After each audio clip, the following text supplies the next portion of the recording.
Alors ce qu'on voit aujourd'hui cette année, c'est tous ces projets de démonstration qui sont lancés au niveau français depuis un an ou deux et puis une nouvelle vague qui est démarrée.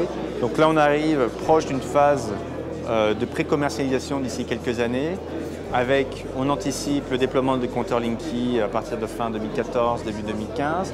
Le mécanisme de capacité aussi qui va être un autre mécanisme de marché qui va être structurant dans les prochaines années. Et donc on voit à la fois l'infrastructure de comptage avec les nouveaux services associés, les mécanismes de capacité donc sur la flexibilité et tous les retours d'expérience qui vont arriver d'ici quelques années. Et donc là on arrive à un peu un croisement des chemins avec une remontée d'expérience du terrain, que ce soit au niveau français, international, et toute cette discussion autour des nouveaux modèles d'affaires, des nouveaux modèles réglementaires qui posent énormément de questions, sachant que cette année on a aussi en toile de fond le débat national de la transition énergétique. Donc on ne sait pas ce qui va arriver cet automne en termes législatifs pour les smart grids, mais on sent que là c'est la dynamique, au-delà du technique, quels sont mes prospects commerciaux. Donc là c'est très intéressant ce qu'on voit de plus en plus, c'est les mêmes acteurs mais on voit aussi pas mal de startups qui arrivent avec une expérience terrain. On sent qu'il y a vraiment un écosystème, les gens se connaissent.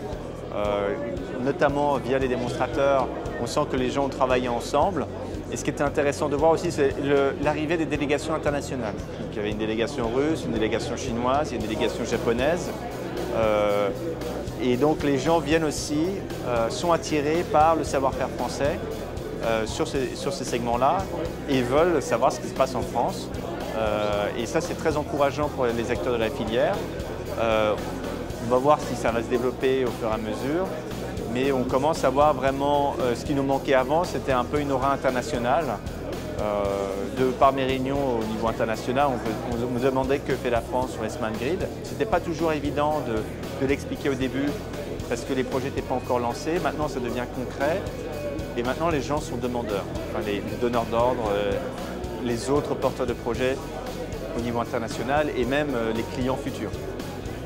Alors pour la venue de Madame Bateau, donc c'est la première fois qu'elle vient à Smart Grid Paris, on est tous très contents. C'est bien parce qu'elle est très active, elle a bien compris le sujet Smart Grid cette année. Elle emploie souvent le terme Smart Grid, donc c'est un très bon signal pour la filière.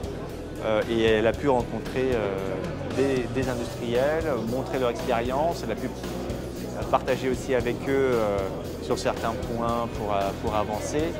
Donc je pense que pour elle, je ne peux pas parler au nom d'elle non plus, mais c'était bien de montrer le savoir-faire et où on va sur ces technologies-là, sur cette filière.